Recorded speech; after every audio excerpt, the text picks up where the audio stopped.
रुपया लेंगे, से रुपया के हमें कुछ कह सकते है नहीं। और वो घर बनाए में खर्चा कही रहे का नहीं से कर हमारी जिम्मेवारी नहीं। अनुमति के लिए पहला शर्त है कि दोनों पक्ष का आदिवासी होना चाहिए।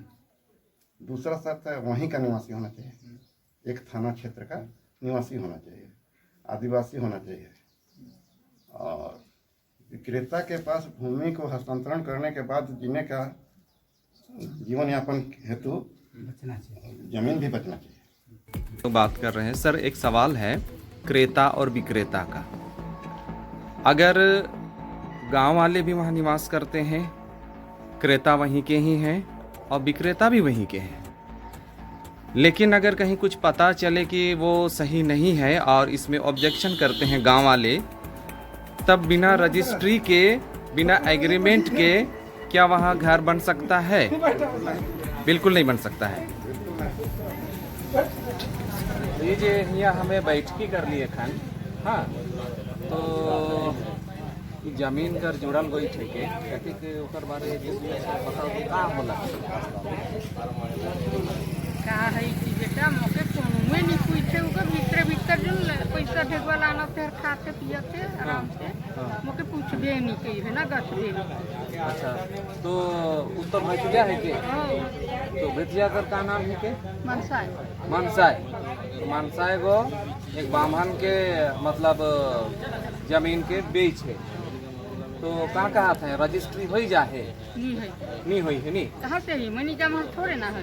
अच्छा, तो जाबे तबे हुई। तो का थी है कि ये जमीन के बेचे का है कि बचाए का है? बचाए का है नहीं। हाँ। तो आप क्या बोलेंगे कि जमीन को वो ले सकता है कि उसको देना ही नहीं है? नहीं देना है, नहीं देना है ना, नहीं देना, बचा के रखना है। जोहार आप सबों को।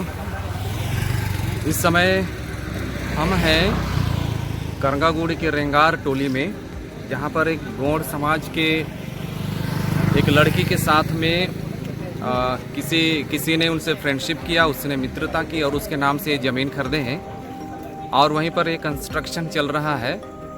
और इसी का आज बैठक हुआ था, जो कि आदिवासी समाज इसका विरोध कर रही है और विरोध करती है। तो मैं यहीं पर खड़ा हूँ, आइए हम कुछ जानते हैं इसके विषय में। ये अवैध रूप से एक गैर आदिवासी के द्वारा यहाँ कंस्ट्रक्शन किया जा रहा है, तो इसके संबंध में ही हम लोग जानना चाह रहे हैं कि आखिर में क्या है सर? ये ज़मीन खासतौर पर हमारे गौड़ समाज का ज़मीन है और ये ज़मीन को हम लोग को जैसा सूचना मिला कि एक सामान्य वर्ग का लक्ष्मण मिश्रा नाम का जो व्यक्ति है वो कब्जा कर रहा है जी और उस पर घर बना रहा है। जब हम लोग के समाज के द्वारा उस पर विरोध किया गया तो कहा गया कि नहीं, मेरे नाम से नहीं है, मैं किसी लड़की का नाम बसंती कुमारी के नाम से खरीदे में और वो हमको ठेका में काम किया है। लेकिन जब उनसे पूछा गया कि ज़मीन को ठेकेदारी में मिला है तो किसने दिया, तो कहा गया कि बसंती कुमारी है उसने दिया है। बसंती कुमारी से जब पूछा गया कि तुम कितना में खरीदी है, उसे बताने से इनकार कर दिया। उनके पास किसी भी प्रकार का लेखा जोखा नहीं था, जिसके कारण वो नहीं बता पाई। लेकिन यही कही कि हम बंगलोर गए थे और वहाँ से पैसा कमा के लाए थे, खरीदे। लेकिन जिस प्रकार का जो मकान बन रहा है उससे नहीं लग रहा है कि जो बंगलोर जाए और छोटा मोटा बर्तन धोने या कुछ काम करने वाले इस तरह का इतना बड़ा मकान खड़ा कर सकता है। और ये NH के किनारे है तो इसका वैल्यू भी बहुत ज़्यादा है।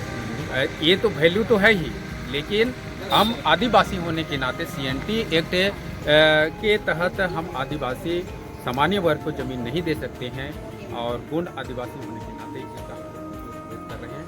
हम इस सामान्य वर्ग के की बात है। यहाँ देख रहे हैं कि CNT एक्ट में स्पष्ट लिखा हुआ है कि आदिवासी की ज़मीन आदिवासी ही ले सकता है, गैर आदिवासी नहीं। और यहाँ देख रहे हैं कि धारा 71A में जो गैर आदिवासी ज़मीन लिया है उस ज़मीन को वापसी करने का भी प्रावधान है और 71B में जो केस करने का भी प्रावधान है, उसको जेल भेजने का भी प्रावधान है। यही वह स्थान है जहाँ पर एक गैर आदिवासी व्यक्ति एक आदिवासी महिला को अपने प्रेम जाल में फंसाकर इस जगह को उसी के नाम से खरीदा है और इस जगह पर वह घर बना रहा है। तो इसी के विरोध में यह बैठक की गई है।